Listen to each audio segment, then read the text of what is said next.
As in the previous lecture, we have discussed about the introduction part about the leverage. Then we have also discussed that what are the various types of leverage: operating, financial and combined leverage. And for the explanation part, we have discussed the numerical aspect also. Today we will try to take up overall leverage of the company, that means the combination of all the three: operating, financial, as well as you can say as the combined leverage. In this problem that we have, there are three firms: firm A, firm B and firm C. And this is the cost structure which has been provided respective to all the three firms A, B and C. Output in terms of unit, has been given as 60,000 units for firm A, 15,000 for firm B and 1 lakh unit for firm C. That means this is the output, the number of products which are being produced by the firm A, B and C. For producing this output, company is going to incur some cost, and cost is there in terms of variable as well as fixed. The variable cost is given as 0.20, means 20 paisa per unit for A, 1 rupee 50 paisa for B and 0.02 for the firm C. Fixed cost is given as 7,000, 14,000 and 15,000. 1,500 for firm C. Interest on borrowed capital has been given as 4,000, 8,000 and there is no debts. There is no debt for the firm C. The selling price per unit. Selling price per unit is given as 0.60, rupee 5 and 0.10. We are supposed to calculate,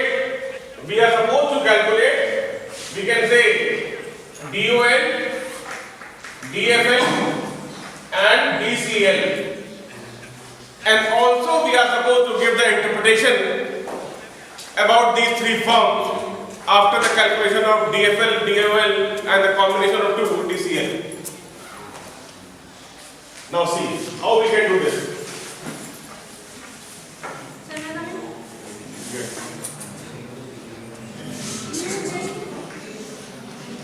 Sales,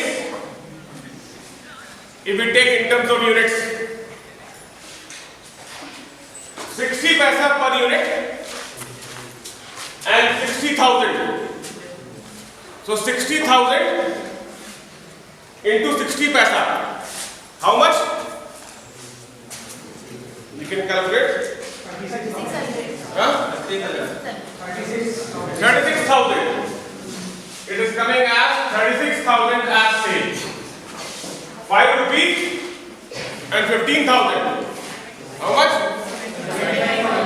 75,000. And 10 paisa into 1 lakh, it will be 10,000. Minus variable cost. Variable cost is given as 20 paisa for 60,000 units. How much? 12,000. How much? 12,000. Because 6 into 2, 12. 1 rupee 50 paisa into 15,000. 22,500. 22,500 and 2 into 1 lakh, it will be 2,000. Variable cost. Variable cost.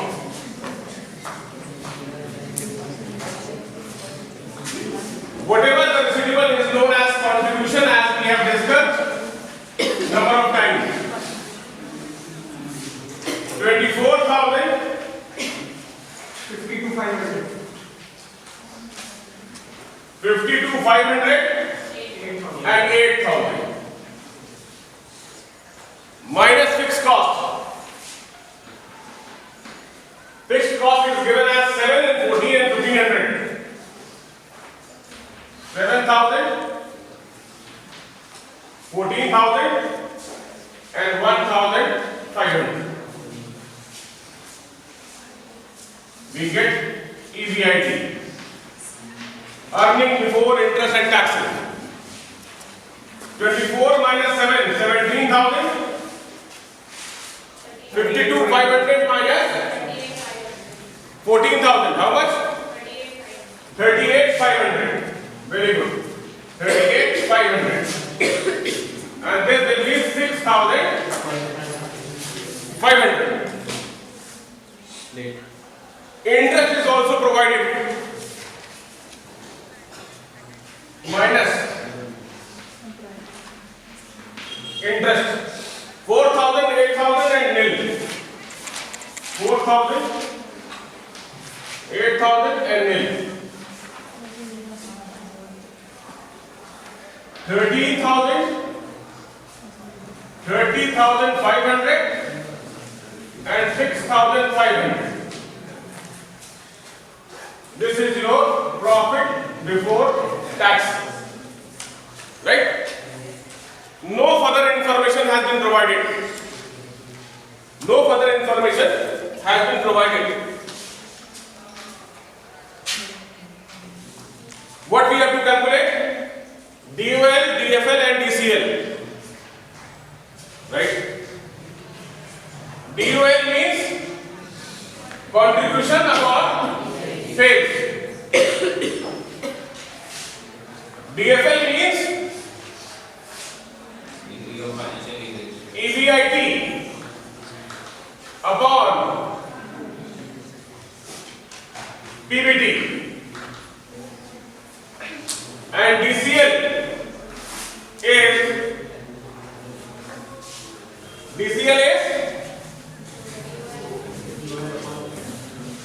sorry.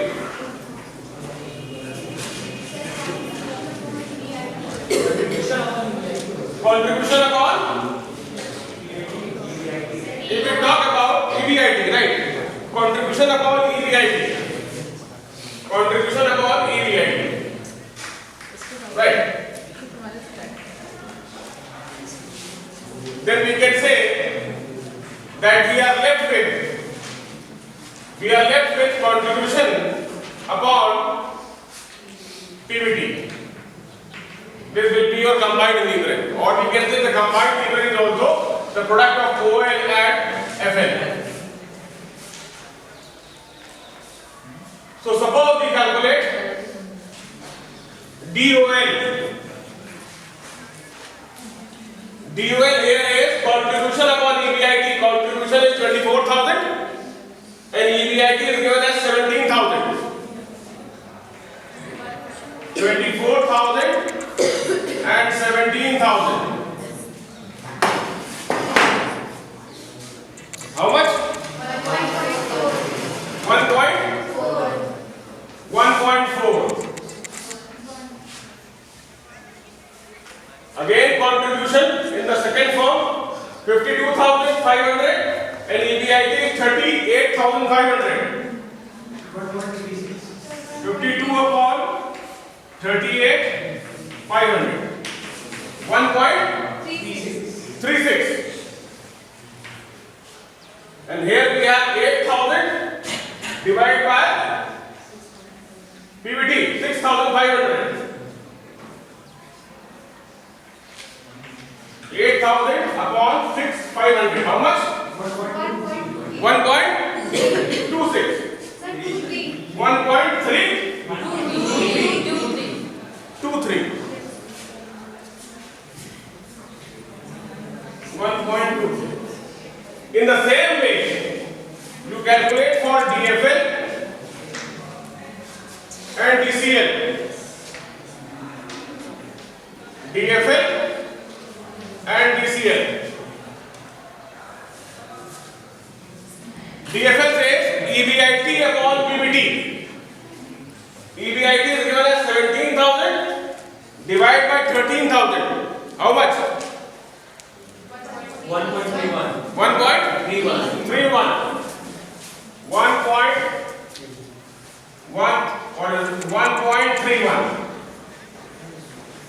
Next we have 38,500.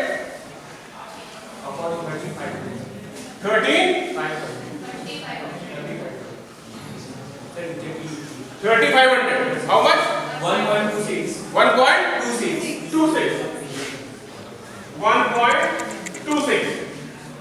And next we have contribution is 8,000. Next, EBIT is 6,500 upon supervision 1. It will be 1. In the same way, you calculate for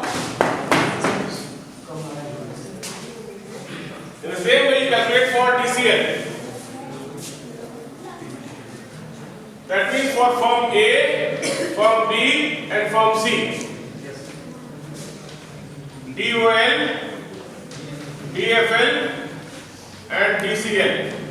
DOL is coming as 1.4, 1.36, and 1.23. It is 1.31, 1.26, and 1. This multiplied by this, how much? 1.4 multiplied by 1.31. 1.85. 1.85. Next, 1.36 multiplied by 1.26. 1.71. And this is 1.23. Now, as already we have discussed that leverage is also helping us to know about the risk existing in the cost structure as well as the capital structure, we can say as the financial structure of the company. In this case, the lowest, in this case we can say DOL, the lowest degree of operating leverage is 1.31. Lowest is 1.23.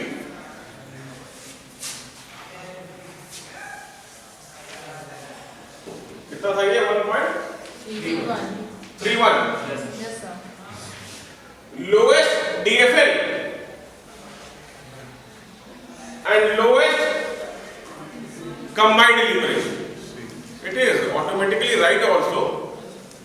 Low financial leverage combined with low operating leverage, automatically it will have the low combined leverage. High operating leverage, high financial leverage, and high, it will be the combined leverage. That means if you try to see the leverage of all the three firms, that is A, B, and C, then we can say that firm C is having the ideal situation. That means the risk is very low because the combined leverage is 1.23 as compared to other firm A, B, and C. Means we can say this is having ideal situation, firm C. High risk that we are having in firm A, and firm C, you can say moderate risk. Or else, if you are not saying ideal, we are talking in terms of risk only, we can say it is having the low risk. Always remember, high operating leverage combined with high financial leverage, it will give the high combined leverage that will be the risky situation for the company. Low operating leverage combined with low financial leverage, it will give the ideal situation for the company. So in this case, we can say the ideal situation is being enjoyed by firm C. Although the return that we are getting maximum as in firm A, but along with the return also, we are having the high risk also with respect to firm A. So in this case, this is the low risk, high risk, moderate risk. Ideal situation is being enjoyed by firm C. Right? We take another example. So just now we have taken up one example. Another example also we are trying to take up. In this example, a firm, suppose there is a single firm and it is having an ordinary shares of rupees 10 lakh and 100 rupees per share. The finance is also done by debentures as 10% interest and the amount is 10 lakh. That means the company has a total capital of 20 lakh. 10 lakhs from equity share and 10 lakhs from debentures at the rate of interest of 10%. The selling price is given as rupees 10 per unit. Variable cost is rupees 6 per unit. Fixed cost is given as rupees 2 lakh. Tax, the company comes under the tax bracket of 50%. Now, what the company is trying to say? Company is expecting that their sale may increase. Their sale may increase from 1 lakh unit to 1,20,000 units. So company want to know that if the sale is increasing from 1 lakh to 1,20,000, then what will be the change on DFL, DCL and DOL? And we have to interpret the result also. Right? That means we are supposed to calculate the DOL, DFL and DSCL for two aspects. One, when the sale level is 1 lakh, another, when the sale is going to increase by 1,20,000, that means 20% increase in the sale. That means we have to give the result that if the sale is increasing by 20%, then what will be the impact on the other variables of the company. So suppose we take 1 lakh units and increase by 20%, 1,20,000 units. This is the sale expected to increase. Now selling price. Sale is given at the rate of rupees 10 per unit. That means 1 lakh will be 10 lakh. Rupees 10 per unit. And this will be rupees 12 lakh. The sale will be 12 lakh. Then variable cost. In the same format we will follow as we have done just now. Variable cost is given as rupees 6. It will be 6 lakhs. And here we can say how much? 6 into 12. 6 into 1,20,000. 7 lakh 60,000. 20. 7 lakh 20,000. Contribution we are having as 4 lakh, and here we are having as 4 lakh 80,000. Right. Fixed cost we are supposed to deduct. It is given as 2 lakh, that will remain constant. Whether we increase the sale also, there will be no change in the fixed cost because that remains as fixed. 2 lakh 80,000 as EBIT and 2 lakh as EBIT.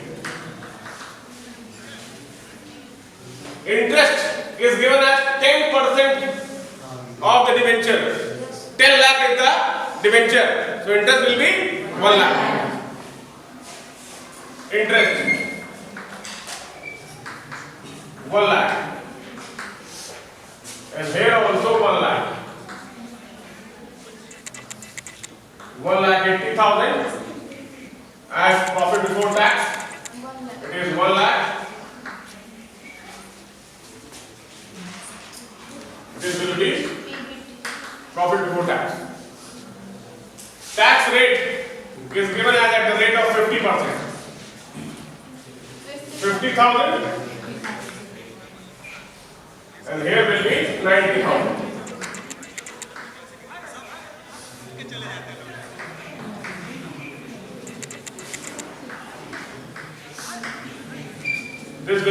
profit after tax.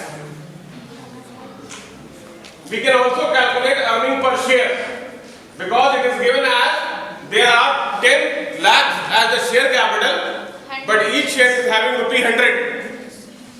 Rupee 100. So earning per share, that is profit after tax divided by number of shares. So 50,000 divided by how many shares? 10,000 shares. We are having 10,000 shares. Earning per share will be rupees 5. And here we have 90,000 and divided by how many shares? 10,000. 10,000. Yes, sir. Shares remain the same. It will be 9. rupees 9.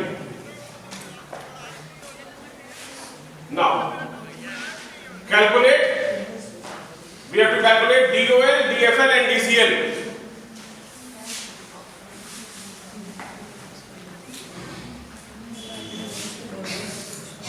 DOL, DFL and DCL. DOL is, that is contribution upon EBIT. 4 lakh divided by 2 lakh. It gives you 2. So in this case, it is 2. Here 4,80,000 divided by 2,80,000. How much? 1.71. 1.71. Very good. DFL, it is 2 lakh divided by 1 lakh. It will be 1. 2, yes, 2. It will be 2. And here in this case, 2,80,000 divided by 1,80,000. 1.56. This will be 4. And this will be 2.67. 2.67. Now listen the interpretation. The fixed costs remain the fixed. That means there is no change in the fixed cost, but the sale has increased. Automatically, when the fixed will remain the fixed, variable will change with respect to the sale itself. So variable is not bringing any impact. But the benefit brought to the company will be due to the constant fixed cost. In this case, the fixed cost is rupees 2 lakh. It remains the same as 2 lakh, and fixed cost is 1 lakh. Sale increased by 20%. Sale has increased by 20% increase in sale. Then also it remains the same. Earning per share, which increased from rupees 5 to rupees 9. How much percentage? What is the increase percentage? 9 minus 5 upon 5. कितना होगा? 80%. That means 80% increase. The interpretation is increase in sale is only 20%, but that is bringing increase in earning to the shareholders as 80%, which is due to the existence of fixed cost and which remains constant with the increase in sale. In terms of DOL and DFL, when the units have increased from 1 lakh to 1,20,000, then DOL has reduced from 2 to 1.7 and DFL is reduced from 2 to 1.56. That means the risk has also reduced. The risk has also reduced. So we can advise the company that if the company is able to increase the sale, then the company should go for increasing sale because that is going to benefit in increasing the earning per share from rupees 5 to rupees 9. That is 80% increase as compared to 20% increase in the sales itself, and moreover the risk percentage is also decreased from 2 to 1.7, from 2 to 1.6, 1.56. So in this case we can say that increase in sale by 20% is going to benefit the company. Right? Any doubt in this case? Thank you.